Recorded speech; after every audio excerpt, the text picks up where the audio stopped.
ದುಡ್ಡು ಬರುತ್ತಿದೆ, ಆದರೆ ಯಾಕೆ ಕೈಯಲ್ಲಿ ಉಳಿಯುತ್ತಿಲ್ಲ? ಮಿಡಲ್ ಕ್ಲಾಸ್ ಜನರ ಜೀವನದ ಕಹಿ ಸತ್ಯ ಈ ವಿಡಿಯೋದಲ್ಲಿ ನೋಡೋಣ. ಒಮ್ಮೆ ನಿಮ್ಮ ಅಮ್ಮನ ಪರ್ಸ್ ನೋಡಿದ್ದೀರಾ? ಒಳಗೆ ಹಣ ಕಡಿಮೆ ಇರುತ್ತದೆ, ಆದರೆ ಜವಾಬ್ದಾರಿಗಳು ತುಂಬ ಇರುತ್ತವೆ. ಅವಳು ಅಂಗಡಿಗೆ ಹೋಗುವಾಗ 100 ರೂಪಾಯಿ ತೆಗೆದುಕೊಂಡು ಹೋಗುತ್ತಾಳೆ, ಆದರೆ ಮನಸ್ಸಿನಲ್ಲಿ 1000 ಲೆಕ್ಕಗಳು ಓಡುತ್ತಾ ಇರುತ್ತವೆ.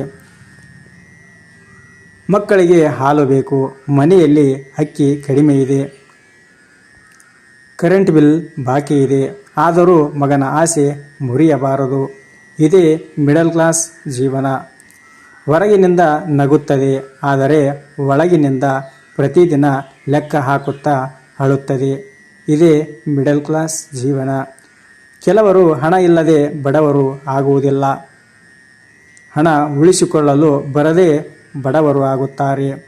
ಜೀವನದ ದೊಡ್ಡ ನೋವು ಏನು ಗೊತ್ತಾ?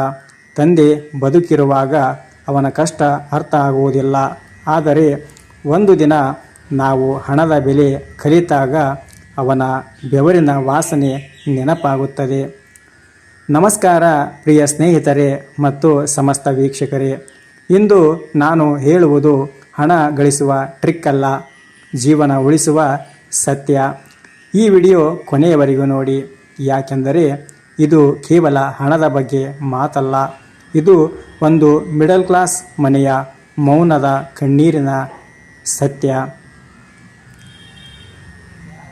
ಮಿಡಲ್ ಕ್ಲಾಸ್ ಮನೆಗಳ ಮೌನ ಯುದ್ಧ.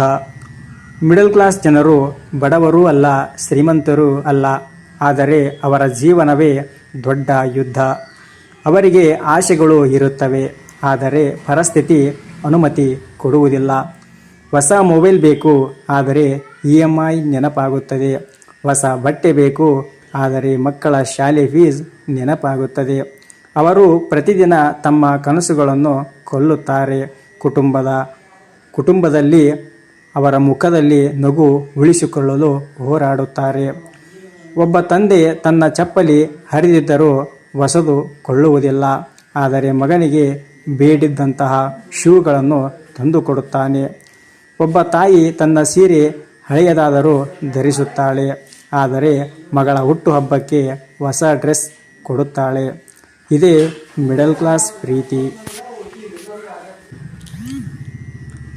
ಅವರು ಐ ಲವ್ ಯು ಹೇಳಲ್ಲ, ಆದರೆ ತಮ್ಮ ಜೀವನವನ್ನೇ ತ್ಯಾಗ ಮಾಡುತ್ತಾರೆ. ಹಣ ಯಾಕೆ ಉಳಿಯುವುದಿಲ್ಲ? ಸ್ನೇಹಿತರೆ, ಹಣ ಕೈಯಲ್ಲಿ ಉಳಿಯದೇ ಇರುವುದಕ್ಕೆ ಅದೃಷ್ಟ ಕಾರಣ ಅಲ್ಲ, ಕೆಲವು ಅಭ್ಯಾಸಗಳು ಕಾರಣ. ಇತರರ ಮುಂದೆ ದೊಡ್ಡವರಂತೆ ಕಾಣಲು ಖರ್ಚು ಮಾಡುವುದು. ಇಂದು ಜನರು ಅವಶ್ಯಕತೆಗಾಗಿ ಖರ್ಚು ಮಾಡುವುದಿಲ್ಲ, ಇತರರನ್ನು ಇಂಪ್ರೆಸ್ ಮಾಡಲು ಖರ್ಚು ಮಾಡುತ್ತಾರೆ ಅಷ್ಟೇ. ಮೊಬೈಲ್ ದುಬಾರಿ, ಆದರೆ ಬ್ಯಾಂಕ್ ಖಾತೆ ಖಾಲಿ. ಬಟ್ಟೆ ಬ್ರ್ಯಾಂಡೆಡ್ ಇದೆ, ಆದರೆ ಮನೆಯಲ್ಲಿ ಸೇವಿಂಗ್ಸ್ ಇಲ್ಲ. ಸತ್ಯ ಏನು ಗೊತ್ತಾ? ಜನರು 2 ದಿನ ಮಾತ್ರ ನಿಮ್ಮ ಸ್ಟೇಟಸನ್ನು ನೋಡುತ್ತಾರೆ, ಆದರೆ ಸಾಲದ ನೋವು ವರ್ಷಗಳ ಕಾಲ ಕಾಡುತ್ತಲೇ ಇರುತ್ತದೆ. ಇಂದು ಇದೇ, ನಾಳೆ ನೋಡೋಣ ಅನ್ನೋ ಯೋಚನೆ ಇರುವವರೆಗೆ ಈ ಮಾತು. ಹಣ ಬಂದ ದಿನ ಖುಷಿಯಲ್ಲಿ ಎಲ್ಲ ಖರ್ಚು ಮಾಡಿಬಿಡುತ್ತಾರೆ, ಆದರೆ ಜೀವನ ಯಾವಾಗ ಏನು ಮಾಡುತ್ತದೋ ಗೊತ್ತಿಲ್ಲ. ಒಂದು ಆಸ್ಪತ್ರೆ ಬಿಲ್, ಒಂದು ಕೆಲಸ ಕಳೆದುಕೊಳ್ಳುವುದು, ಒಂದು ಅನಾರೋಗ್ಯ, ಇಷ್ಟೇ ಸಾಕು ವರ್ಷಗಳ ಸಂಪಾದನೆ ಒಂದು ಕ್ಷಣದಲ್ಲಿ ಖಾಲಿಯಾಗಲು. ಹಣ ಉಳಿಸುವ ನಿಜವಾದ ವಿಧಾನಗಳು. ಮೊದಲು ಸೇವಿಂಗ್ಸ್, ನಂತರ ಖರ್ಚು. ಬಹಳ ಜನರು ಉಳಿದ ಹಣವನ್ನು ಸೇವ್ ಮಾಡುತ್ತಾರೆ, ಆದ್ದರಿಂದ ಅವರ ಬಳಿ ಏನೂ ಉಳಿಯುವುದಿಲ್ಲ. ಆದರೆ ಬುದ್ಧಿವಂತರು ಏನು ಮಾಡುತ್ತಾರೆ ಗೊತ್ತಾ? ಮೊದಲು 10% ಹಣವನ್ನು ಬೇರ್ಪಡಿಸುತ್ತಾರೆ.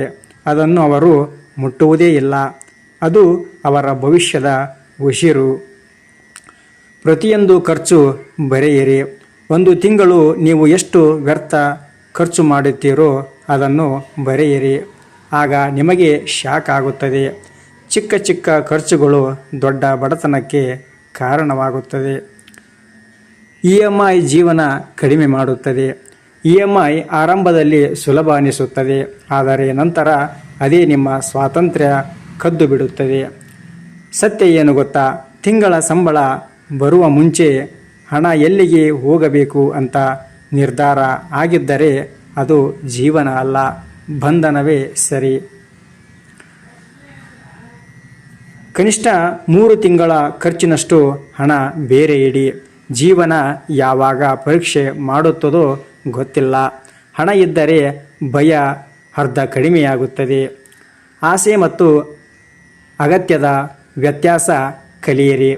ಹೊಟ್ಟೆಗೆ 2 ಹೊತ್ತು ಊಟ ಸಾಕು, ಆದರೆ ಮನಸ್ಸಿಗೆ ಅಂತ್ಯವಿಲ್ಲದ ಆಶೆಗಳನ್ನು ನಿಯಂತ್ರಿಸದವನು ಎಷ್ಟು ಸಂಪಾದಿಸಿದರೂ ಬಡವನೇ ಸರಿ. ಒಮ್ಮೆ ನಿಮ್ಮ ತಂದೆಯನ್ನು ಗಮನಿಸಿ. ಅವರು ಅಂಗಡಿಯಲ್ಲಿ ತಮಗಾಗಿ ಏನೂ ತೆಗೆದುಕೊಳ್ಳುವುದಿಲ್ಲ, ಆದರೆ ಮನೆಯವರಿಗಾಗಿ ಬೆಲೆ ಕೇಳದೆ ಖರೀದಿಸುತ್ತಾರೆ. ಯಾಕೆ ಗೊತ್ತಾ? ಅವರಿಗೆ ಗೊತ್ತು, ನಾನು ಕಷ್ಟಪಟ್ಟರೂ ಪರವಾಗಿಲ್ಲ, ನನ್ನ ಮಕ್ಕಳು ಕಷ್ಟಪಡಬಾರದು ಎಂದು. ಒಮ್ಮೆ ನಿಮ್ಮ ತಾಯಿಯ ಕೈ ನೋಡಿ, ಅದರಲ್ಲಿರುವ ಗೀರುಗಳನ್ನು ನೋಡಿ. ಕೇವಲ ಕೆಲಸದ ಗುರುತುಗಳಲ್ಲ, ಅವು ಕುಟುಂಬಕ್ಕಾಗಿ ಮಾಡಿದ ಯುದ್ಧದ ಗುರುತುಗಳು. ನಾವು ಚಿಕ್ಕವರಿದ್ದಾಗ ಅವರು ನಮ್ಮ ಹಸಿವು ತಣಿಸಿದರು. ಈಗ ಅವರು ವಯಸ್ಸಾದಾಗ ಅವರ ಕಣ್ಣಲ್ಲಿ ಭಯ ಇದೆ. ನನ್ನ ಮಗನ ಭವಿಷ್ಯ ಸುರಕ್ಷಿತವಾ ಎಂಬುವ ಕ್ವೆಶ್ಚನ್ ಮಾರ್ಕ್ ಇದೆ. ಸ್ನೇಹಿತರೆ, ಹಣವನ್ನು ವ್ಯರ್ಥ ಮಾಡೋ ಮುಂಚೆ ಒಮ್ಮೆ ತಂದೆಯ ಬೆವರು ನೆನಪಿಸಿಕೊಳ್ಳಿ, ಒಮ್ಮೆ ತಾಯಿಯ ತ್ಯಾಗ ನೆನಪಿಸಿಕೊಳ್ಳಿ. ಆಗ ಪ್ರತಿಯೊಂದು ರೂಪಾಯಿ ಪವಿತ್ರವಾಗಿ ಕಾಣುತ್ತದೆ. ಹಣವನ್ನು ಗಳಿಸುವುದು ದೊಡ್ಡ ವಿಷಯ ಅಲ್ಲ, ಆದರೆ ಕುಟುಂಬದ ಭವಿಷ್ಯ ಉಳಿಸುವಂತೆ ಹಣವನ್ನು ಕಾಪಾಡುವುದು ಅದೇ ನಿಜವಾದ ಜವಾಬ್ದಾರಿ. ಬಡತನ ಜೇಬಿನಲ್ಲಿ ಹುಟ್ಟುವುದಿಲ್ಲ, ಅದು ಅನಗತ್ಯ ಖರ್ಚುಗಳಲ್ಲಿ ಹುಟ್ಟುತ್ತದೆ.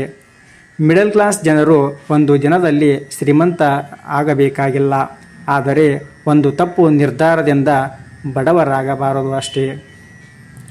ಈ ವಿಡಿಯೋ ನೋಡಿದ ನಂತರ ನಿಮಗೆ ನಿಮ್ಮ ತಂದೆ ತಾಯಿ ನೆನಪಾದರೆ ಒಂದು ಲೈಕ್ ಮಾಡಿ. ಯಾಕೆಂದರೆ ಈ ವಿಡಿಯೋ ಕೇವಲ ಹಣದ ಬಗ್ಗೆ ಅಲ್ಲ, ಕುಟುಂಬದ ಮೌಲ್ಯದ ಬಗ್ಗೆ. ಮತ್ತು ಇಂತಹ ಜೀವನದ ನಿಜವಾದ ಸತ್ಯಗಳ ಮಾತುಗಳಿಗಾಗಿ ನಮ್ಮ ಈ ಚಾನಲನ್ನು ಸಬ್ಸ್ಕ್ರೈಬ್ ಮಾಡಿಕೊಳ್ಳಿ.